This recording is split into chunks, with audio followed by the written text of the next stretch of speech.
किसान और भालू की अनोखी दोस्ती। बहुत समय पहले एक सुंदर और शांत राज्य में मोहन नाम का एक गरीब किसान रहता था। उसका घर मिट्टी का था और खेत छोटा सा, लेकिन उसके सपने बहुत बड़े थे। वो सुबह सूरज निकलने से पहले उठ जाता और देर शाम तक मेहनत करता। उसकी पत्नी गौरी और 2 छोटे बच्चे थे, जिनकी जिम्मेदारी उसके कंधों पर थी। उनकी जिंदगी साधारण थी, लेकिन दिल खुश था। एक शाम मोहन घर आया तो थोड़ा चिंतित दिख रहा था। तब गौरी कहती है, क्या बात है, आज तुम परेशान लग रहे हो? खेत के पास एक बड़ा भालू घूम रहा है। डर लग रहा है कि कहीं फसल खराब न कर दे। गौरी कुछ पल चुप रही, फिर बोली, डरने से अच्छा है समझदारी से काम लो। अगर वो नुकसान नहीं कर रहा तो शायद वो भी भूखा होगा। एक दिन मोहन ने देखा कि भालू उसके खेत के पास बैठा है।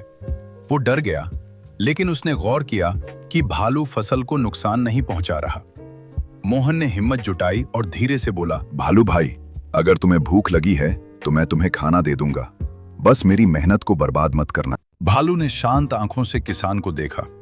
उस दिन से मोहन रोज उसे थोड़ा फल और रोटी देने लगा। बदले में भालू रात भर खेत की रखवाली करता। जब भी कोई जंगली जानवर पास आता, भालू उसे भगा देता। रात में जब वो घर लौटा तो गौरी ने पूछा, आज क्या हुआ? मोहन मुस्कुराते हुए बोलता है, लगता है मैंने एक दोस्त बना लिया है। धीरे धीरे मोहन की फसल बहुत अच्छी होने लगी। गांव के लोग हैरान थे। वे कहने लगे, इतनी अच्छी फसल तो कभी नहीं हुई। ये खबर राजा तक पहुंची। राजा थोड़ा घमंडी स्वभाव का था। उसने सोचा, एक साधारण किसान इतना सफल कैसे हो सकता है? जरूर कोई चाल या जादू है। सच्चाई जाने बिना ही राजा ने सैनिकों को आदेश दिया, आज रात खेत की निगरानी करो। रात का समय था। चांद की हल्की रोशनी खेत पर पड़ रही थी।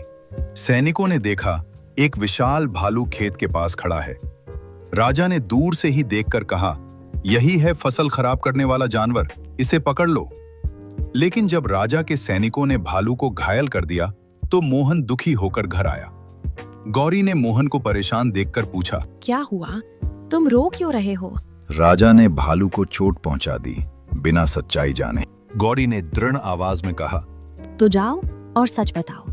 अगर तुम्हारा दिल साफ है तो सच्चाई जरूर जीतेगी। मोहन ने हिम्मत जुटाई और राजा के सामने सच्चाई रख दी। वो रोते हुए बोला, महाराज रुक जाइए, ये भालू मेरा दुश्मन नहीं, मेरा रक्षक है। राजा चौंक गया। रक्षक? ये कैसे हो सकता है? मोहन ने हाथ जोड़कर पूरी कहानी सुनाई, कैसे उसने दया दिखाई और कैसे भालू ने बदले में उसकी फसल बचाई। राजा ने चारों ओर देखा। सचमुच खेत सुरक्षित था, कहीं कोई नुकसान नहीं था। राजा को अपनी जल्दबाजी पर शर्म आई। उसने तुरंत वैद्य बुलाया। भालू का इलाज करवाया गया। कई दिनों तक मोहन उसकी सेवा करता रहा। धीरे धीरे भालू ठीक हो गया। कुछ दिनों बाद राजा ने पूरे गांव को बुलाया और कहा, आज मैंने एक बड़ी गलती से सीखी है, बिना सच्चाई जाने निर्णय लेना अन्याय है। सच्चा राजा वही है जो अपनी भूल स्वीकार करे। राजा ने मोहन को इनाम दिया और भालू को जंगल में सुरक्षित रहने का आदेश दिया।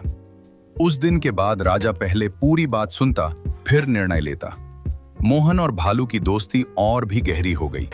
गांव वाले कहते थे, दयालुता में सबसे बड़ी शक्ति छुपी होती है। इस कहानी की गहरी सीख, जल्दबाजी में लिया गया निर्णय गलत हो सकता है। दया और विश्वास से असंभव भी संभव हो सकता है। अपनी गलती मान लेना ही सच्ची महानता है।